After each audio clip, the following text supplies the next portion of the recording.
So guys आप सब तो मुझे जानते हो। My name is doctor Subia Fatima, intern at Nalanda medical college and hospital.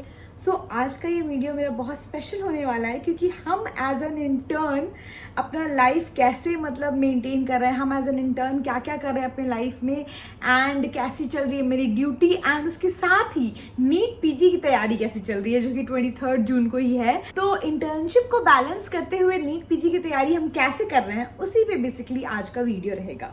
सबसे पहले तो इंटर्नशिप के साथ साथ एग्जाम की तैयारी करना एक पीस ऑफ केक बिल्कुल नहीं है, काफी टफ है। हाँ, हम मानते हैं हर इंसान कर भी नहीं सकता है। बहुत लोग पहले ही गिव अप कर देते हैं ये सोच के कि हाँ ठीक है, एक बार इंटर्नशिप कंप्लीट कर लेते हैं उसके बाद आराम से तैयारी करेंगे। बट कुछ स्टूडेंट्स होते हैं जो चाहते हैं कि इंटर्नशिप के साथ साथ ही वो तैयारी करें और नीट पीजी का एग्जाम दें, भले उनका निकले या ना निकले, बट हाँ अपना 100% दें। तो फिर हम उस टाइम से सोचे कि एकदम डेडिकेटेड टाइम टेबल बनाएंगे, पूरा प्लान बनाएंगे जैन से लेकर के जुलाई 7 तक का, एंड पूरा अच्छे से तैयारी करेंगे। बट इतना भी आसान नहीं था, ड्यूटीज होती थी तो ड्यूटी भी करना होता था, ड्यूटी से फ्री होके फिर वापस आके फिर पढ़ाई करनी होती थी, एंड उसके बाद फिर थोड़ा सा आराम करने का ज्यादा चांस तो मिलता ही नहीं था हमको स्टार्टिंग में। एंड स्टार्टिंग में आदत भी नहीं बनी थी तो कभी कभी लगता था बस छोड़ दो, नहीं पढ़ना है। तो एक टाइम पे तो इंटर्न के दिमाग में ये बात आने ही लगती है कि क्या ही पढ़े, 5-6 दिन पढ़ने के बाद इतना ज्यादा दिमाग टेंशन होने लगता है, प्रॉपर स्लीप साइकिल नहीं मेंटेन हो पाती है कि लगने लगता है कि छोड़ ही दें। एंड उसके बाद फिर ये भी न्यूज आ गया कि प्रीपोन हो गया नीट पीजी, अब 23 जून को होगा। तो आधे ज्यादा लोग तो उस टाइम और ज्यादा गुस्सा आ गया कि छोड़ो, जाएं तो ड्रॉपर्स जितने हैं उन लोग को इस बार देंगे तो हम लोग रहने देते हैं। तो जो लोग ये सोचते हैं कि एज एन इंटर्न भी वो अच्छे से प्रॉपर तैयारी करेंगे, उसके लिए बहुत हिम्मत चाहिए होती है। एंड उसके लिए ये करना होता है कि जो इधर उधर घूमना फिरना ये सब थोड़ा बंद कर देना होता है, प्रॉपर टाइम निकाल के पढ़ाई करनी होती है। ड्यूटी पढ़ाई यही दोनों से मतलब रखना होता है और कुछ भी नहीं।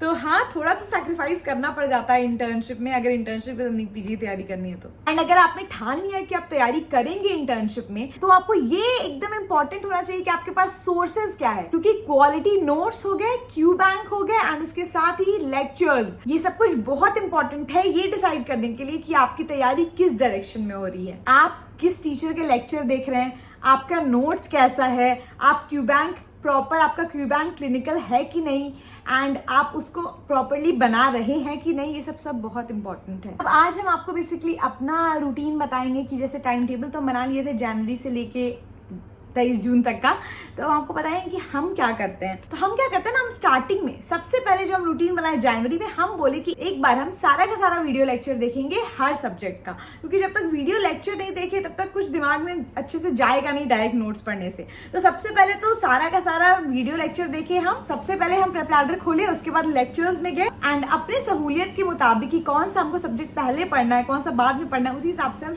लेक्चर देखना शुरू कर दिए। तो लेक्चर बहुत ज्यादा कंसेप्चुअल थे एंड बहुत अच्छे फैकल्टीज पढ़ा रहे थे। तो लेक्चर देखते देखते साथ में नोट्स भी निकाल लिए हम। नोट्स निकालने से क्या होता है कि जब लेक्चर हम देख रहे हैं और नोट्स उसके साथ पढ़ रहे हैं तो एक बार में बहुत अच्छे से समझ में आता है। एंड अगर हम लोग चाहें तो नोट्स में जो इंपॉर्टेंट पॉइंट है जो लेक्चर में बताए जा रहे हैं उसको हाईलाइट कर लेते हैं, कोई एक्स्ट्रा पॉइंट लेक्चर से वो नोट्स में लिख लेते हैं। वैसे तो नोट्स इतने अच्छे हैं कि कुछ एक्स्ट्रा पॉइंट लिखने की जरूरत नहीं पड़ेगी, सब कुछ नोट्स में है, बट स्टिल अगर आपको कुछ लग रहा है तो आप राइट डाउन कर सकते हैं। हम हर दिन यही करते थे, अपना ड्यूटी से आते थे, ड्यूटी से आने के बाद हम लंच करते थे, उसके बाद आधा घंटा का रेस्ट लेके हम लेक्चर देखने बैठ जाते थे साथ में नोट्स को लेके। तो ऐसा ही मेरा डेली चलता था। तो इसी हिसाब से हम अपना रूटीन फॉलो करने लगे। बीच में थोड़ा सा हर्डल्स आता था, कभी कभी ज्यादा इमरजेंसी ड्यूटी लग जाता था या कुछ काम एक्स्ट्रा हो जाता था या घर चल जाते तो लगता था रूटीन मेंटेन नहीं हो पाएगी डेली रूटीन, बट हम उसको फिर नेक्स्ट डे कंपनसेट करके पूरा कंप्लीट कर लेते थे।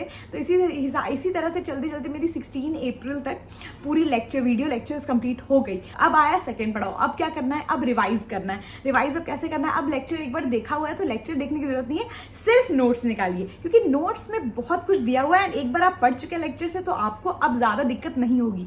तो फिर हम बस नोट्स निकाले, नोट्स में खास करके हम पीवाईक्यू पे बहुत ध्यान देते हैं, क्योंकि प्रीवियस ईयर क्वेश्चन बहुत बार रिपीट करता है। एंड उसके अलावा इंपॉर्टेंट इन्फॉर्मेशन बॉक्सेस तो अलग से पढ़ते ही हैं, कुछ और पढ़े ना पढ़े। एंड जो भी इंटीग्रेशन होता है 2-3 सब्जेक्ट का वो भी देखते हैं, फ्लो चार्ट्स तो देखते ही हैं। एंड हमको लगता है सिनॉप्सिस बहुत मेरे लिए हेल्पफुल है, क्योंकि उसमें must know, good to know सब रहता है। तो फिर हम यही करने लगे कि हम नोट से पढ़ाई करने लगे। नोट से पढ़ाई कर रहे हैं अभी भी हम। मेरा अभी वही फेज चल रहा है कि हम अभी आते हैं अपनी ड्यूटी से, आकर फिर वैसे ही लंच करते हैं, रेस्ट करते हैं, थोड़ा नोट्स निकाल के बैठ जाते हैं एंड नोट्स से लगातार पढ़ाई करते हैं सब्जेक्ट वाइज। जैसे जैसे हमको लगता है कि ये सब्जेक्ट वीक ज्यादा है तो फिर हम उसके नोट से पढ़ाई करते हैं। एंड आप ये बिल्कुल मत सोचिएगा कि आपको बस लेक्चर्स और बस नोट्स करने हैं।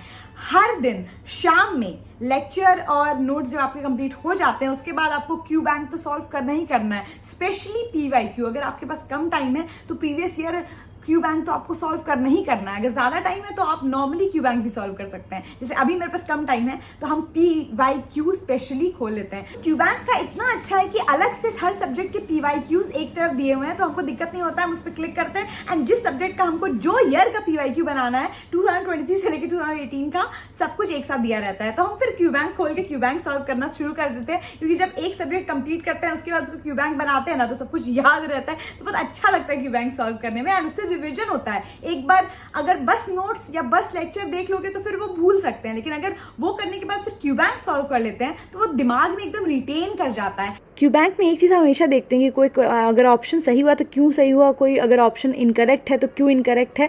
वो आपको अगर क्लियरली पता हो तो आपको आगे चल के क्वेश्चन में बहुत हेल्प करता है। बाद में वो क्वेश्चन के बाद जो लर्निंग ऑब्जेक्टिव में समरी दिया रहता है वो हम हमेशा याद से देख लेते हैं। अभी मेरा 21 मई तक ये नोट्स वाला रिवीजन वाला पार्ट भी कंप्लीट हो जाएगा, तो अब फिर बचेगा 1 मंथ। उसमें हम क्या करेंगे, तो उसके लिए हम ऐसा कुछ प्लान नहीं किया। सोचिए जैसे अभी हम जीटी देते हैं तो जीटी देना ही बहुत इंपॉर्टेंट है। टेस्ट देना वो भी आपको मिल जाएगा, हर 2 वीक्स में आपको टेस्ट देना पड़ेगा जीटी। उससे क्या होगा कि अब आपका एग्जाम आने वाला है तो आपको वो जो 200 क्वेश्चन एक बार में बैठ के बनाने वाला जो फील होता है वो तो जरूरी है, क्योंकि टाइम मैनेजमेंट उसी से हो पाता है। क्योंकि अगर आप डायरेक्ट एग्जाम में चले जाएंगे बैठ के आपको 200 क्वेश्चन बनाने होंगे एक बार में तो आपका दिमाग काम नहीं करेगा। बट आप पहले से अगर बना रहे होंगे ऐप में तो फिर उससे क्या होता है कि आपको आदत रहती है इस टाइप से सॉल्व करने की। तो हम भी जीटी देते हैं, तो लास्ट 1 मंथ का रिविजन ऐसे होगा कि जीटी दे रहा है तो जीटी में जो भी 5 से 6 सब्जेक्ट सबसे वीक है उस पर हम ज्यादा फोकस करेंगे, उसको वापस से तीसरी बार रिवाइज करेंगे। एंड जो भी वोलेटाइल सब्जेक्ट्स है जैसे ऑर्थो हो गया, माइक्रो हो गया और पीडिया हो गया और जो पैथो फार्मा जो तुरंत भूल जाते हैं उसको हम लास्ट में रिवाइज करेंगे। तो हम यही सोचे हुए हैं, यही मेरी पूरी स्ट्रैटेजी रहने वाली है। अभी हम क्या करने वाले, भी हम ऑर्थो जा रहे हैं पढ़ने के लिए, क्योंकि आज मेरा ऑर्थो कंप्लीट होगा और फिर हम पीडिया स्टार्ट करेंगे। क्योंकि कल से मेरा पीडिया में ड्यूटी स्टार्ट है, तो फिर हम चाहने की पीडिया में ड्यूटी स्टार्ट होने से पहले हम पीडिया पढ़ लें, क्योंकि इंटर्नशिप में भी तो पूछा जाता है। इंटर्नशिप करते करते पढ़ने से ये हेल्प होता है कि जो भी क्लिनिकली हम लोग देख रहे हैं, क्लिनिकल पेशेंट को देख रहे हैं, उसको हम लोग थ्योरेटिकल नॉलेज से कोरिलेट कर पाते हैं, या फिर हम एक तरह से कह सकते हैं कि थ्योरी में जो पढ़ रहे हैं उसको क्लिनिकली रिलेट कर पाते हैं। तो और क्यू बैंक भी बनाते हैं, वो भी बहुत क्लिनिकल होते हैं क्यू बैंक, तो अच्छा रहता है। ये जो पूरा एक कोरिलेशन हो जाएगा वो बहुत अच्छा हो जाएगा। तो इसीलिए हम इंटर्नशिप के साथ साथ तैयारी कर रहे हैं, तो इससे हमको बहुत अच्छा होता है। जैसे अभी कोई केस पढ़े, कोई केस का क्यू बैंक बनाया, वही कल दिख गया हमको पीडिया में, तो बहुत अच्छा लगेगा। तो इससे दिमाग में जल्दी रिटेन होता है, जल्दी जाता है दिमाग में, और वो हमेशा के लिए वो केस याद रहता है अगर अच्छे से देखे उस पेशेंट को। तो जैसे कि सर हमको एक दिन बता रहे थे कोई पेशेंट के बारे में, मेडिसिन नहीं, जैसे ये HUS का केस है, तो उसके बाद फिर हम आके HUS पढ़े, तो उससे क्या हो गया, HUS मेरा पहले से पढ़ा हुआ था। फिर सर जब बोले पेशेंट दिखाए, उसका सिम्टम हम देखे कि लाइव सिम्टम, फिर जाके हम पढ़े, तो वो अब मेरे दिमाग में एकदम रिटेन हो गया है, दिमाग में अच्छे चला गया। तो ये सब बहुत इंपॉर्टेंट है। लेकिन ये है कि हेक्टिक है और एग्जॉस्टेड नहीं होना है तुमको। अपना ऐसे बैलेंस रखो कि तुम्हारा इंटर्नशिप भी बैलेंस हो जाए और तुम्हारा स्टडी भी बैलेंस हो जाए और तुम एग्जॉस्टेड भी नहीं रहो। तो एकदम मतलब टेंशन नहीं लेना है, चिल होके पढ़ाई करनी है एंड अपना टाइम टेबल बहुत सही से रखना है। 8 आवर्स ऑफ स्लीप भी लेनी है, रेस्ट भी थोड़ा सा करना है, खाना पीना भी अच्छे से, हेल्दी लाइफस्टाइल बहुत इंपॉर्टेंट है, एंड उसके साथ ही पढ़ाई भी करनी है। बस हाँ, थोड़ा सा घूमना फिरना कम करना होगा, सोशल मीडिया थोड़ा कम करना होगा, तो फिर सब कुछ बैलेंस हो जाएगा। एंड हम अपने व्यूअर्स को बोलना चाहते हैं कि आप लोग भी नीट PG की तैयारी बहुत अच्छे से करिए, एंड बहुत कम टाइम बचा है अब आपके पास, तो जितना भी टाइम है उसको 100% आप यूटिलाइज करिए एंड पढ़ाई में लगाइए। हम भी जा रहे हैं पढ़ने के लिए। So all the best everyone, and मिलते हैं अगले वीडियो में।